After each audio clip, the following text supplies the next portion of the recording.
Hello, welcome to today's edition of the Daf Yomi. Today's Daf is Shevuot Daf 14b, and as you can see, it's quite frosty today here in Salford, UK. So let's dive straight in. When they would reach the end of the place that they desired to consecrate, the inner thanks offering would be eaten, and the outer one would be burned. The details of the ceremony will be described in the Gemara. And with regard to any addition to the temple that was not made with all these ceremonial procedures, one who enters there while richly impure is not liable to bring an offering if his entry was unwitting, nor to be punished with karet, excision from the world to come, if his entry was intentional. The first part of the mission discussed one who became richly impure before entering the temple. The mission proceeds to consider a case involving one who was richly impure when he entered the temple, but one who became impure while in the temple courtyard. So what's the footnote? Nitma ba'azara.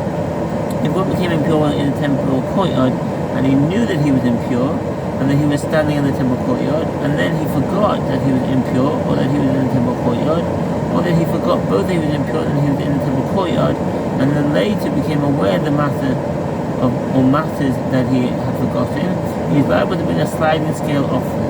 This applies if he tarried long enough to have become liable to be punished with karet had he acted intentionally, or if he went out of the courtyard by way of a longer route when he could have taken a shorter route. And actually, not mistake, I've already heard the base of English 2:22-23, and afterwards his impurity was hidden from him, but he remembered he was standing in the temple, or the fact that he was standing in the temple was hidden from him, but he remembered his impurity, or both this fact and that fact were hidden from him. In all these cases, if he bowed down, or he tarried in the temple court long enough to bow down even though he did not actually bow, or he went out by way of a longer route when he could have taken a shorter route, he is liable to bring a sliding scale offering, but if he left the temple by the shortest way, he is exempt. This mitzvah that the richly impure must be sent out of the temple is a positive mitzvah concerning the temple, for which, as it is taught us when the mission Hawaii 8b. So let's see the footnotes on that. Mitzvah Asay Sheba Mikdash. This is one of the positive mitzvahs with regard to ritual impurity, as it is stated that they shall put out of the camp whoever is defiled by the dead in Numbers 5:2. It's a positive mitzvah for one who is impure to leave the area in which he is prohibited to remain. One who contracted impurity imparted by a corpse must leave the temple courtyard, and one afflicted with leprosy must remove himself from all three camps, i.e. Jerusalem. But the Sanhedrin is not liable to bring a bull sin offering if it issued an erroneous lenient ruling with regard to this matter, as this offering is brought only for an erroneous ruling, and by the prohibition that requires a fixed sin offering and not a sliding scale offering, which is an unwitting violation. Concerning the temple, what's a mitzvah? Though he mitzvah asay, with regard to any prohibition which one would be liable to bring a fixed sin offering for neglecting unwittingly, if the Sanhedrin issued an erroneous ruling permitting the matter, and the people mistakenly transgressed due to this ruling, and then the Sanhedrin became aware of its error, the Sanhedrin must bring a bull offering for its erroneous ruling. This does not apply to Sanhedrin issued an erroneous ruling allowing for richly impure people to enter the temple or to take up their foods, since for these prohibitions one would be liable to bring a sliding scale offering to the Rambam Tivkot on the Temple Chicago 12:1. The Sanhedrin is not liable to bring an offering for the erroneous ruling. Common bull sin offering is brought because the unwitting transgression of a prohibition involving an action by the Jewish people resulting from the erroneous halachic ruling handed down by the Sanhedrin. If the Sanhedrin mistakenly ruled that one who became impure in the temple may leave by way of a longer route, they did not bring this offering, as it is brought only for the erroneous ruling on a matter that required the bringing of a fixed sin offering and not a sliding scale offering, which is unwitting violation, and which is the positive mitzvah which, with regard to a menstruating woman, in addition to the prohibition of intercourse with a menstruating woman, there was a positive mitzvah to separate oneself from a menstruating woman if one was already engaged in intercourse with her before she began menstruating.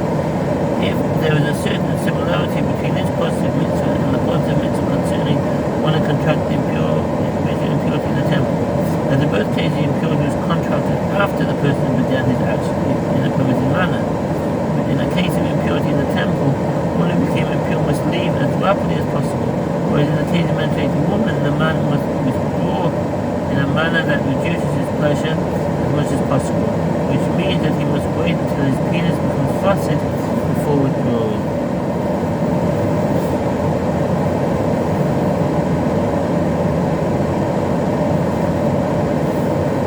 For which, as it's taught in Hawaii there, and the head is liable to make a bill offering for the early ruling. If a man was engaging in intercourse with a richly pure woman, Tahara. He was engaging in intercourse with a richly pure woman. If a woman is engaging in intercourse with a richly pure woman, and during the course of the act of intercourse she notifies him that she has experienced menstrual bleeding and has become impure, he must not withdraw immediately, because his withdrawal in an aroused state is as pleasant to him as his entry. If he withdraws immediately, he is liable to be punished with carrying for engaging in intercourse with a menstruating woman.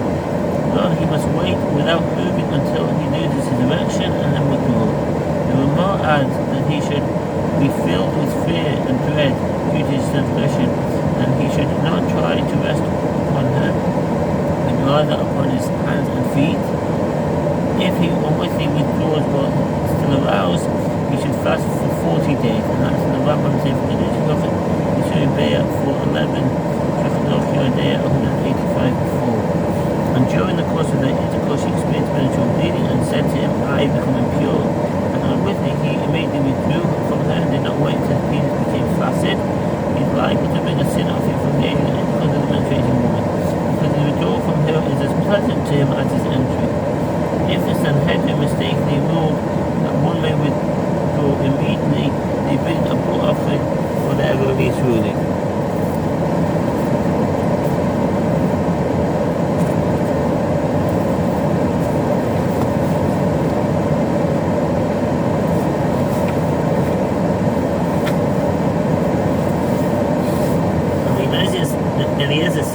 With regard to the slight scale offering, the verse states, or if a person touches any impure thing, whether it is the carcass of a non-kosher or domesticated animal, or the carcass of a non-kosher domesticated animal, or the carcass of a non-kosher creeping animal, and this is hidden from Leviticus 5:2. The sheretz, a creeping animal, there are 8 creeping animals, i.e. small mammals and lizards, whose carcasses impart little impurity from contact. Leviticus 11:29-30. As there is no clear old tradition with regard to the identity of the animals listed in the Torah, clearly the identity involves educated conjecture. Among suggestions offered are Boled, a rat, Achbar, mouse, Sav, dab lizard, Anaka, gecko, Koa, monitor lizard, Lita'a, lizard, Homet, skink, Shemet, chameleon.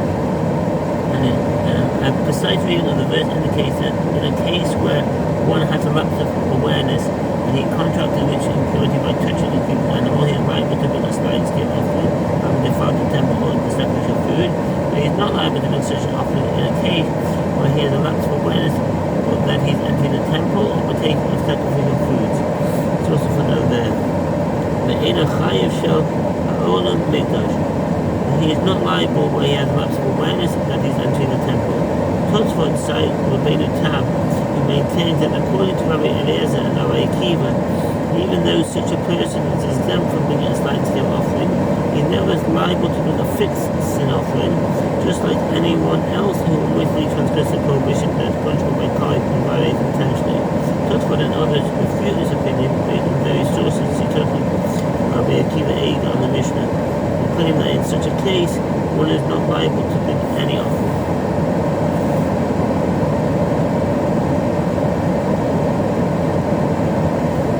I lost the place.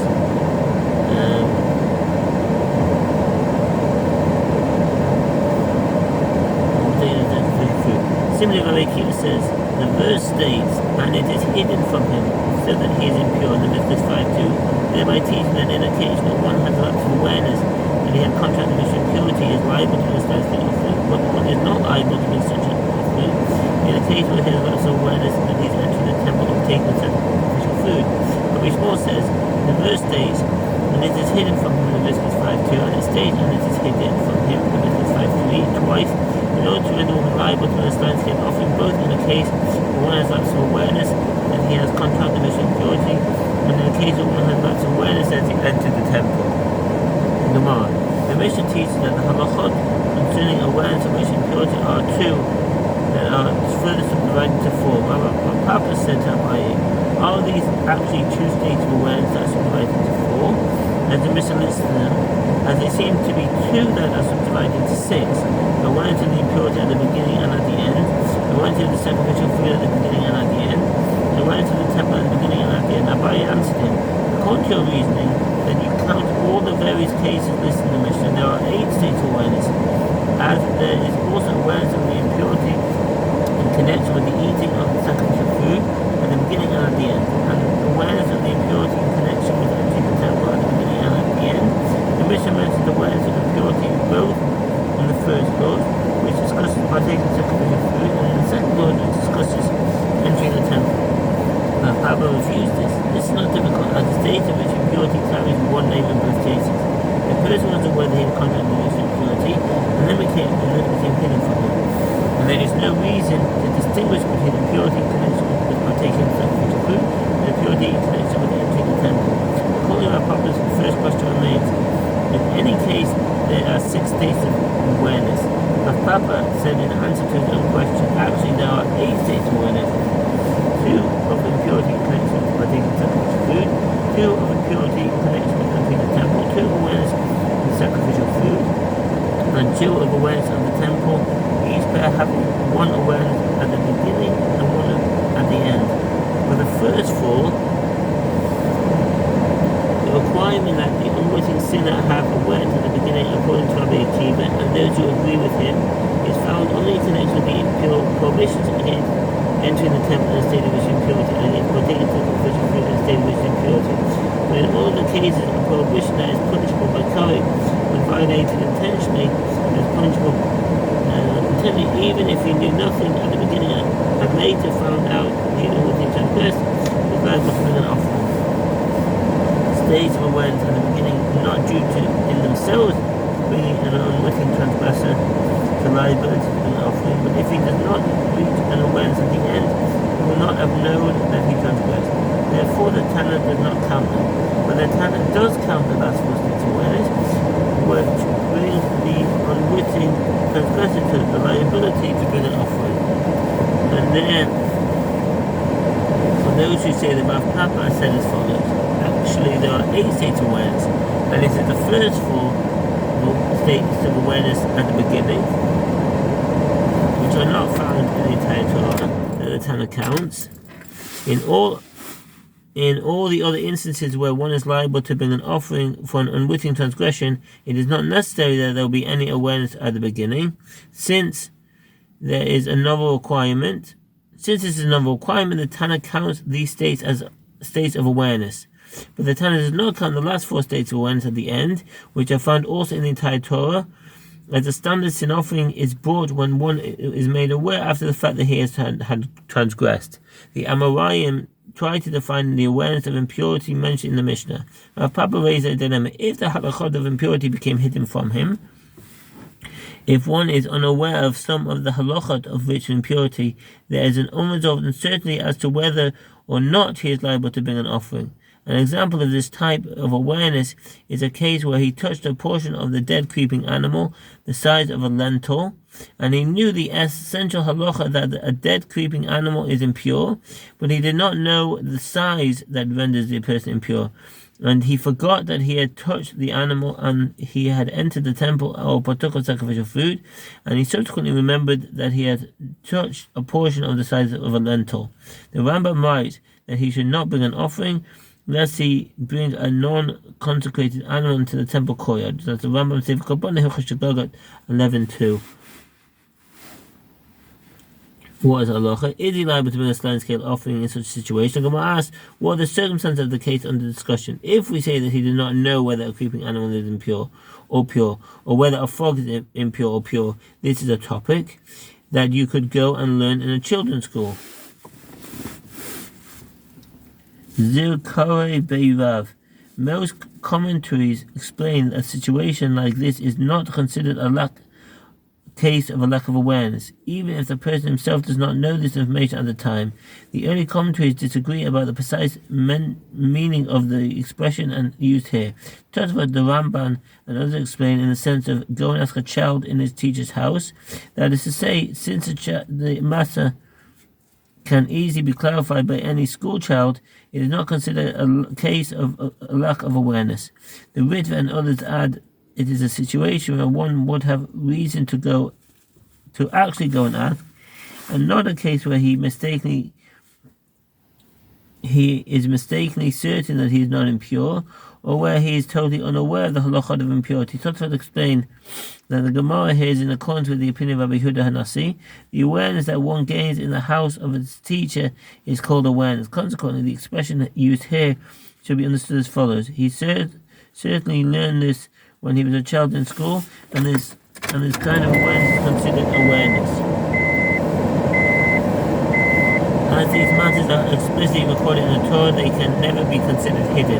Actually, Rav Papa must have been asking about a case where he knew the essential halacha with regard to its impurity of a creeping animal, and it's the case where he touched a portion of the animal that was a lentil bulk, and he did not know the halacha concerning whether a portion that was of a lentil bulk renders a person impure or does not render him impure.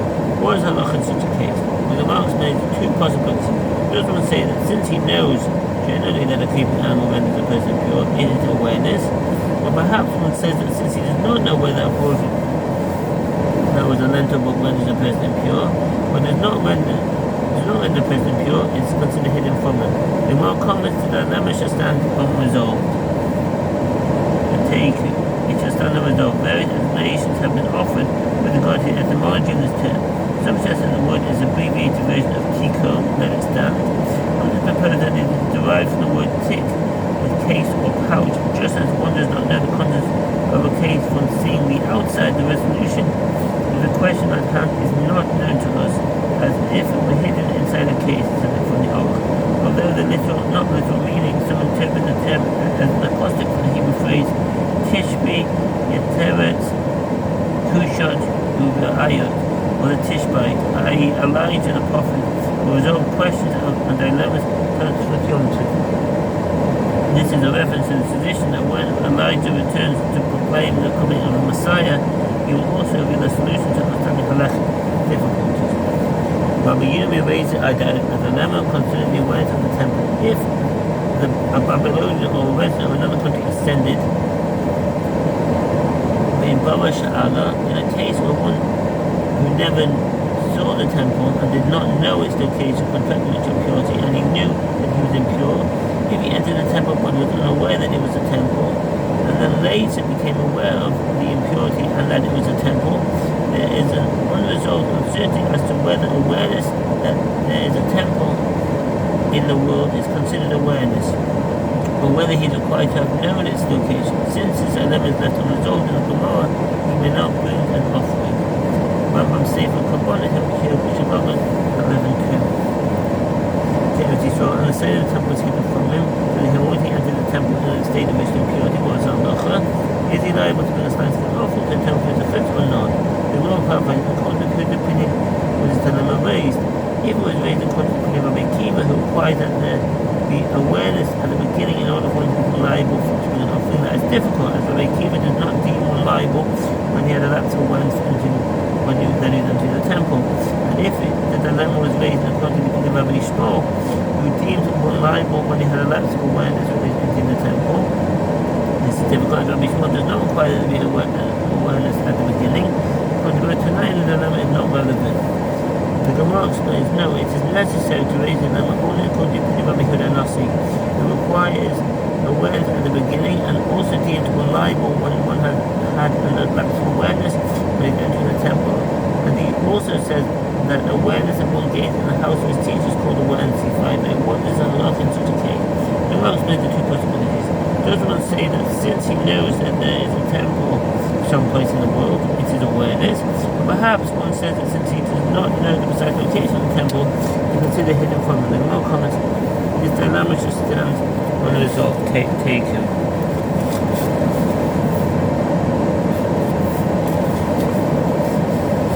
The Mishnah teaches The same halacha applies to one who enters the area that was part of the original temple courtyard and one who enters the later addition to the temple courtyard. As additions can be made to the city of Jerusalem or the temple courtyard, but only by a special body comprised of the king, half of their own Betumim, and 771 judges, and with 2/10. Hopefully, so we will ask, where does Master derived? Now Shimi Malachia said, as the verse states, according to all that I show you, the form of the tabernacle and the form of all its vessels. Thank you for listening, and wish you a very good day. Take care. All the best. Bye.